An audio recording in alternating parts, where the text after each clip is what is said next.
17? I've been really pleased with their work, their approach to it.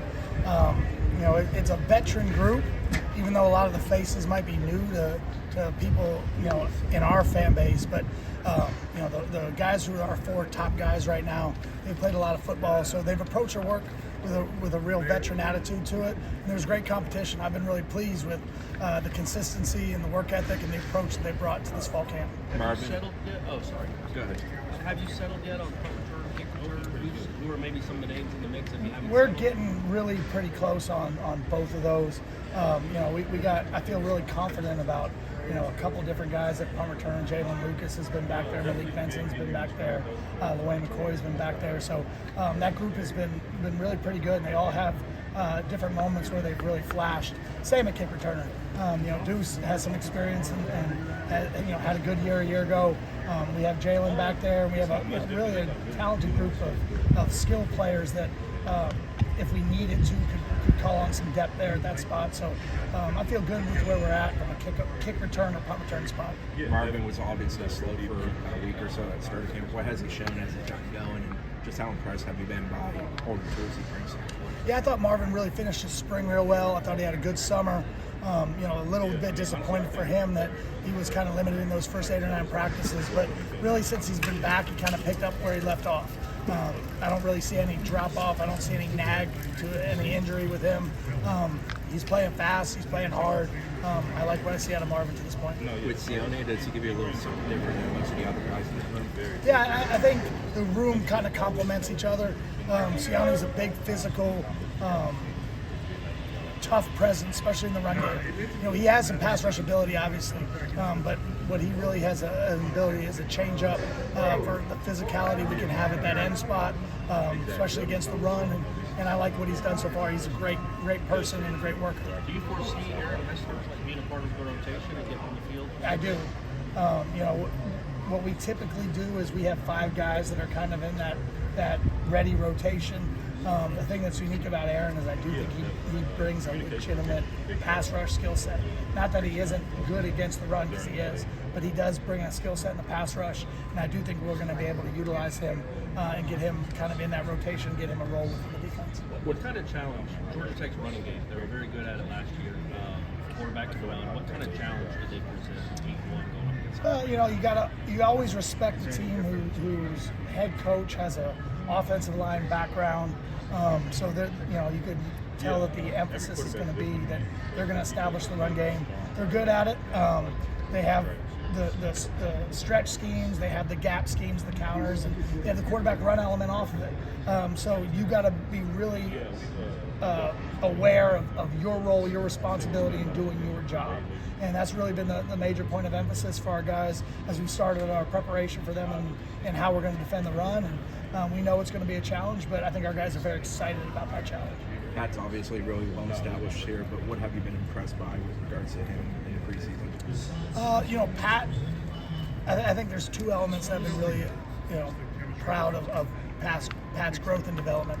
Number 1 is he's working as if he's a backup. When he's out there, he's trying to be the best version of himself. He's not looking at it as I've already kind of established my role in this program and I'm just going to kind of get through camp. He's working, so that's number 1.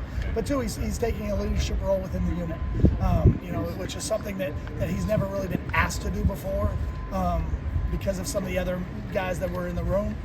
But now it's his room, it's Josh's room. It's those guys that it's their time to step up and take some ownership, and they've done a nice job with that. You talk about 4 or 5 guys in that room. I presume Byron Turner is one of those that you're considering in that element. What has Byron done to continue to develop and give you something? Yeah, Byron has improved in every aspect of his life. And, it's probably kind of sounds silly to someone maybe that is hearing us talk for the first time, but we believe in this program that everything you do is tied together. He's gotten better as a football player. He's had his best semester academically. I'm going to brag on him. He's going to have his Seminole Scholar patch. He's got that 3.0. He was all ACC honor roll academically. And you could see that same thing in terms of growth and improvement in his life, in his game. He's stronger, he's bigger, he's more consistent, he's faster, and he's playing as well as I've seen him since he's gotten here. So I'm proud of what Byron's been able to do. How much does it help when you have a head coach who cares so much about special teams. I'm talking about specifically like today. Like he's invested, he's involved, he's coaching. How much does that help make sure the players know, yeah, man, this is real. This is really important. Having the head coach investment in special teams, I think, is probably the most critical part of establishing the culture of special teams. Because from the top down of any organization, what the leader puts a priority on is usually going to be reflected in the work. He puts a major priority on how we're going to not only fundamentally be from a special team standpoint, but how we're going to execute. And that trickles down through the staff and through the players. So I feel really blessed to have the opportunity to work in a culture that's like this, because you want to be somewhere where what you're doing is an important piece of the puzzle. Why is Pat so good at knocking down passes? I think one is the obvious of length of, not only height, but his length. But two, just that hand-eye coordination, his athleticism. Pat it's hard to measure, but Pat has a really good football IQ. He has a good internal clock of when the hands go up and when it's time for that ball to come out. And he's a good athlete. Like, we do ball drills at the end of practice, and one of the things I do in ball drills is throw balls hard at them, because defensive linemen don't have that happen. But if you're ever going to be in a position in a game, usually it's not going to be someone lobbing, and it's going to be a hard throw. And he always, he has that innate ability to be a good athlete. So I think all those things tie together that allow that to happen. The makeup of this offense, it feels like the run game might be a really big part of the success for you guys as a team. How important is it going to be for specialists like Ryan to convert, and then Alex being the weapon that he is for you guys? Absolutely critical. I feel very fortunate that we have a situation where we have guys now coming back for fifth years in the program. Not a very common thing to happen at both the punter and the kicker spot, and the fact that they're both really good. Preseason award-winning nominated guys.